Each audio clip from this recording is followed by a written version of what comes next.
Well, good afternoon. Good afternoon. Wow, I promise you, well, I can't totally promise, but I'm going to try to talk shorter than the introduction of me. Because y'all don't want to hear me. Y'all want to eat the refreshments. You want to go home and come here from 9 to 12 for 6 months and listen to grown people talk to you, and you're like, whoo, we done with this program, right? So I try to remember what it was like whenever I'm asked to speak at any kind of commencement, what it was like to sit where you sit, okay? And I didn't want to hear my speaker, that's why I said that. But y'all are better kids than I was.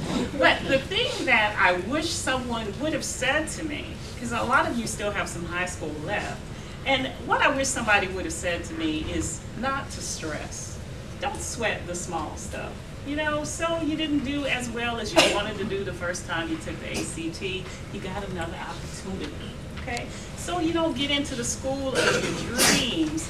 You have an opportunity to go to school, okay? So I want you to enjoy your life and not stress over the small things, because there's a prosecutor in my court, and every time he gets up to pick a jury, he starts telling juries that serving on a jury is kind of like a book that he read. And the book that he read was everything I needed to know I learned in kindergarten. I can write a script because I have to sit through every trial. So I hear him and he gets up and I say, I'm going to tell him about everything I need to know I learned in kindergarten. And I think that's a good principle, because he talks to them about playing well with others, sharing your toys, the things that your kindergarten teacher told you. But the most important thing to me on my bio is that I'm a Sunday school teacher. And for me, everything that I needed to know when I was your age, I had already learned in Sunday school. I was not wise enough to realize that I am a multifaceted person created by a divine God with a special purpose that's only mine. You see, the problem that I had when I would sweat all those small things is that I refused to totally acknowledge that God was in control of all the stuff that I was worried about. So when I sat in the philosophy classes at LSU, and I would hear stuff that I remember my old Sunday school teacher talking about, I was like, well, that just must be something different. I wasn't putting it all together. But I want to submit to you that everything that you need to know and to be successful in this life, you learn in Sunday school. Okay? Everything that you got up on Saturday mornings to hear professionals come in and talk to you about how to dress, how to build stuff that I can't even pronounce, you know, in those STEM classes, how to do all those things, you actually learn those principles from your divine maker. Because there's nothing under the sun that is new. That's Ecclesiastes. There's nothing new under the sun. Everything that's been invented is not a surprise to God. Anything that you need to know, God will teach you. Wisdom comes from God. Knowledge comes from man. You will not have knowledge without wisdom. You'll have some fading things, but what God teaches you will never pass away. You know, when I was trying to think of what to talk to you about, I like Bill Gates. I really do. Because Bill Gates is a self-described valedictorian of the class of failures from Harvard. Because he dropped out. Okay? He was very, very smart, like a lot of you. And he said it took him 33 years to get an honorary degree from Harvard. And it was because of his body of life work that they afforded him a degree.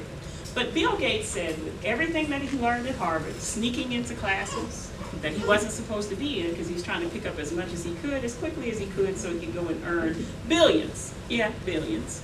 And he wanted to walk away. But what he learned through his life's journey is that the most important thing is what you're doing to help other people. When you got up from 9 to 12 on those Saturday mornings, what the ladies of Alpha Kappa Alpha Sorority were trying to impart to you was not just that they were equipping you with the knowledge that you need to be successful.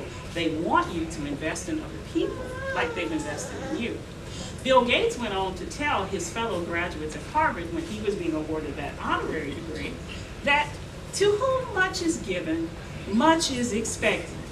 He said that a couple of times. To whom much is given, much is expected. I learned that in Sunday school. It's in Luke chapter 12. Okay? That whole chapter, I would invite all of you You don't have to read the King James Version, because not all of you speak the King's English. But you might want to check out the NIV version, the Amplified version. Read a version. Luke chapter 12 will help you on this life's journey, okay? Because Luke chapter 12 tells you that if you want to be successful in this life, you have to seek ye first the kingdom of heaven, and all of these things are going to be added unto you. We get attracted to the flashy cars, the really nice clothes, those beautiful purses, girls. I do like purses. Those beautiful purses that you might see. You get attracted to all those things. You don't have to worry about those things, because Luke chapter 12 also tells you that flowers are clothed every single day and they don't work nowhere. Birds are outfitted beautifully and they don't work anywhere. If you stay focused on what the divine purpose is for your life, God will add those things to you. Why am I saying that to you? Because the most important thing I want you to walk away with is that much has been given to you. This program was designed to invest in you and to launch you so that you shall ascend. While you are ascending, don't forget about those who are behind you. Because what Bill Gates said to those graduates was, I learned a lot here at Harvard, but I didn't realize about kids that need vaccines in parts of the world, and they simply don't have the funds. And they're not worth it to the world. They don't have enough money, so they're not worth it to the world. You are worth it to the ladies of Alpha Kappa Alpha, so they invested in you. They invested in you not for you to hold on to it, but for you to invest in others. Because much has been given to you. We are expecting and we are requiring, ladies and gentlemen, a lot from you. What are we requiring from you? We're requiring that you go help others. Luke chapter 12. Everything you need to know, you learned in Sunday school, you're just building on it now. Sit back, relax, enjoy the ride that God has preordained just for you. The assignment that he has is all yours. And guess what? If you fail, you in good company. Bill Gates is worth $89.1 billion, and he failed because he was okay with saying, okay, I'm human. I can pick myself back up and I'll try another way. To whom much is given, much is expected. The ladies of Alpha Kappa Alpha Sorority are expecting a whole lot of you. You know why? Because we know who your designer is. We know who your creator is, and we know that you're destined for great things. Give back.